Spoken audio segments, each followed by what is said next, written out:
ఇంకా ప్రక్షాళనలే ఉన్నాం. ఓ శ్రీ రేపురా, రేపు అదే చేస్తాం, ఎల్లుండి అదే చేస్తాం, అవతల ఎల్లుండి అదే చేస్తాం. 15 లక్షల బాధితులు ఫైలు పట్టుకొని సీసీఎల్ఏ చుట్టూ ఆ నవీన్ మిట్టల్ గారి వెనకాల తిరగాలి. ఈడ చూస్తేనేమో వెనక పొంటి ఈ రేవంత్ రెడ్డి అన్నదమ్ములందరూ సంతకాలు పెట్టించుకోవాలి. కలెక్టర్లని బ్లాక్మెయిల్ చేయాలి, సంతకాలు పెట్టించుకోవాలి. కలెక్టర్లను బ్లాక్మెయిల్ చేయాలి, దందాలు చేయాలి. ఇందులో రేవంత్ రెడ్డి గారి పాత్ర ఉందా, పొంగులేటి శ్రీనివాస్ రెడ్డి గారి పాత్ర ఉందా? కాబోయే ముఖ్యమంత్రి కదా, కాబోయే ముఖ్యమంత్రి గారు, మా ముఖ్యమంత్రి గారు మా రేవంత్ అన్న వ్యవహారాలు బయటపడుతున్నాయి. ఇక నెక్స్ట్ కాబోయే ముఖ్యమంత్రి గారేమో, బహుశా కాబోయే ముఖ్యమంత్రి గారు చేస్తున్నారా? ఎవరితో కుమ్మక్కైనరు నవీన్ మిట్టలు? మొన్న ఫండింగ్ కూడా ఇచ్చిరట కదా. ఇంకా పెద్ద జోక్ ఆఫ్ ద ఇయర్ ఏంటంటే, ఈ Telangana lecturers association president Madhusudan Reddy గారు అని ఉంటారు. ఆయన నేను కలిసి ఐఏఎస్ ఆఫీసర్ల ఎపిసోడ్స్ చేసినాం. అంటే ఫామ్ హౌస్లు ఎక్కడెక్కడ ఉన్నాయి, రజత్ కుమార్ది అయితేనేమి, నవీన్ మిట్టల్ది అయితేనేమి, ఈయన పెట్టిన ఇన్వెస్ట్మెంట్స్ అయితేనేమి, లేకపోతే ఇంకోటి అయితేనేమి, ఆల్ ఆఫ్ సడన్గా మధుసూదన్ రెడ్డి గారు అనే వ్యక్తి ఫోను లేపడం బంద్ చేసిండు.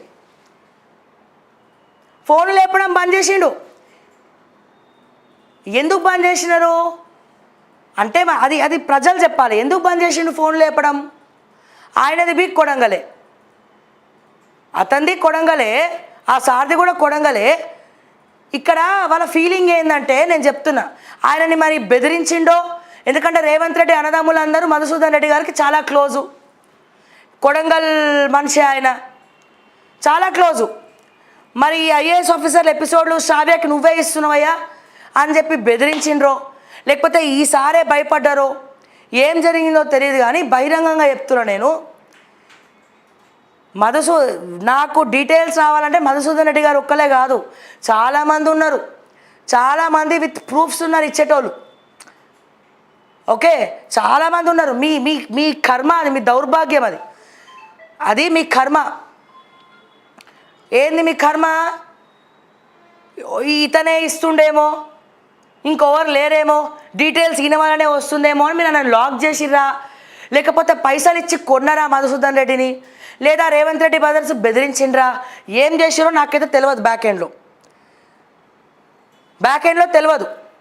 బట్ ఆయనని ఫ్రేమ్లకు తీసుకొచ్చి ఇంటర్వ్యూలు చేసింది ఓకే టీవీ. వేరే ఏ ఛానల్లో కూడా ఐఏఎస్ ఆఫీసర్ల విషయాలు బయటకు తీసుకురాలే. ఎక్స్క్లూజివ్గా కంటెంట్ ఓకే టీవీలోనే తెర మీదకి తీసుకొచ్చినాం. మేము చేసిన కాంబినేషన్ కూడా సూపర్ డూపర్ హిట్ అయిన ఇంటర్వ్యూలు. అరే, ఒక 2 నెలల నుంచి చూస్తున్న ఫోన్లు ఎప్పుడమే బంద్ చేసిండు మధుసూదన్ రెడ్డి గారు.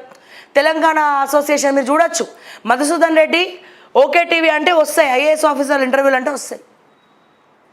అంటే వీటన్నిటిని ఏ రకంగా చూడాలి మేము?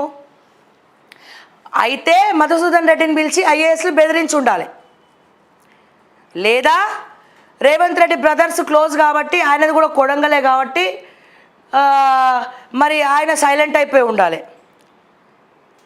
లేదా నీకెందుకయ్యా ఆమెతో పంచాయతీ, ఆమె అన్నీ ఇట్లనే చేస్తుంది, సైలెంట్ అయిపో నీకెందుకు అని చెప్పి ఎవడో బతిమలాడు ఉండాలి. లేదా వాళ్ళు పైసలు తీసుకొని ఉండాలి. ఇవి తప్ప ఇంకా వేరే ఏం లేదు. కానీ రేవంత్ రెడ్డి గారికి మధుసూదన్ రెడ్డి గారికి తెలియని విషయం ఏంటంటే, మధుసూదన్ రెడ్డి గారు ఇవ్వనంత మాత్రాన మాకు ప్రతి ఆఫీస్లో సోర్సెస్ లేవని కాదు. మేము తలుచుకుంటే చాలా వస్తాయి, ఆల్రెడీ ఉన్నాయి. నవీన్ మిట్టల్ చరిత్ర మొత్తం ఉంది నా ఆఫీస్లో.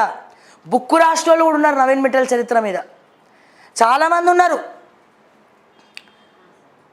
అర్థమైందా?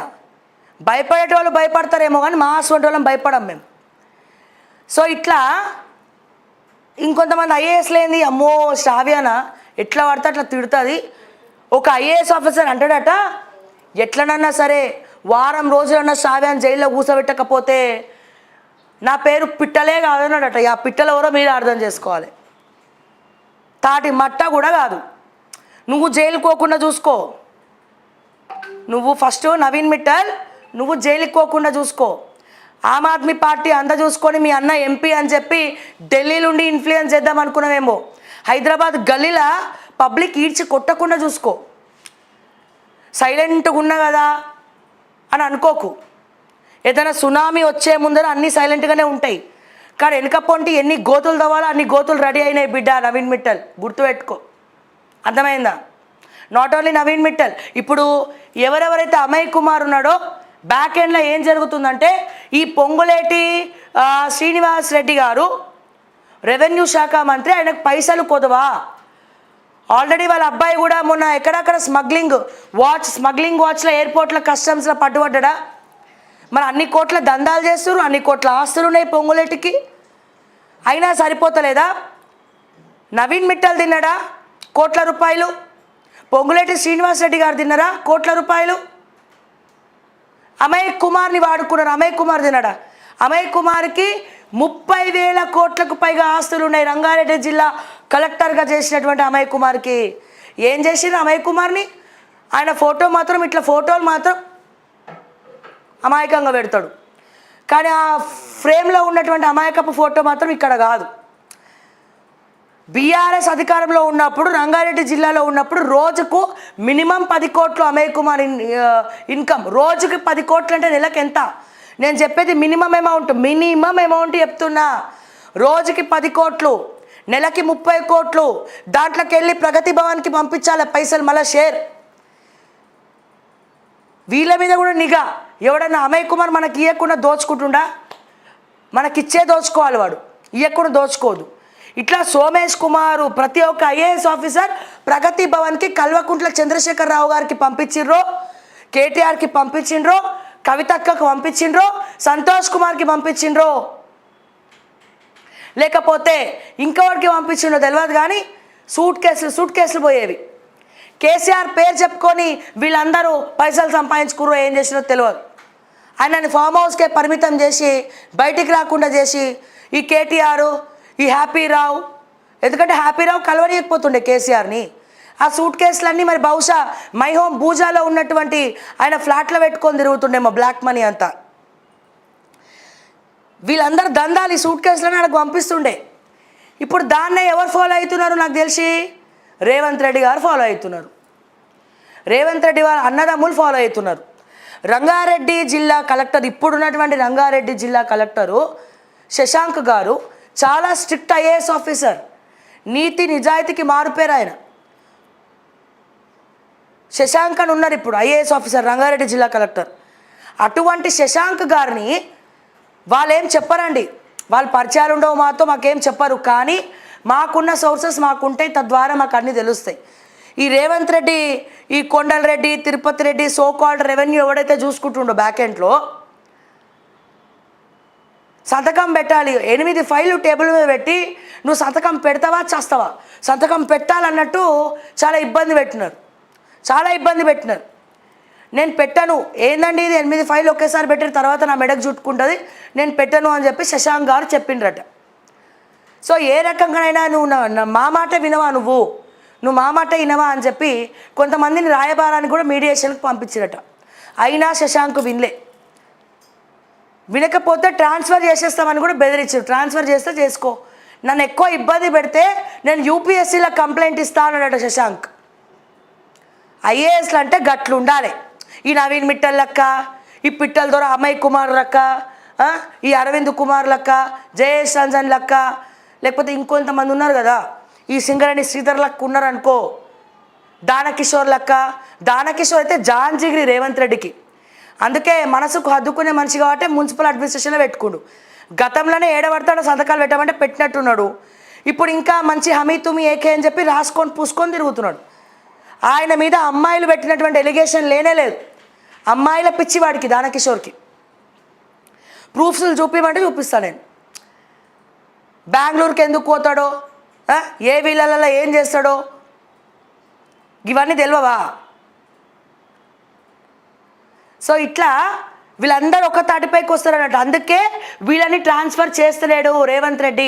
ఎప్పుడైతే ఐఏఎస్ ఆఫీసర్లకు అమ్ముడు పోయినరో, ఎప్పుడైతే దొంగలని పక్కన పెట్టుకొని పరిపాలిస్తున్నావో మీరు కూడా పెద్ద దొంగలే అని చెప్పి సాక్షాత్తు తెలంగాణ ప్రజలకు కూడా అర్థమైపోయింది.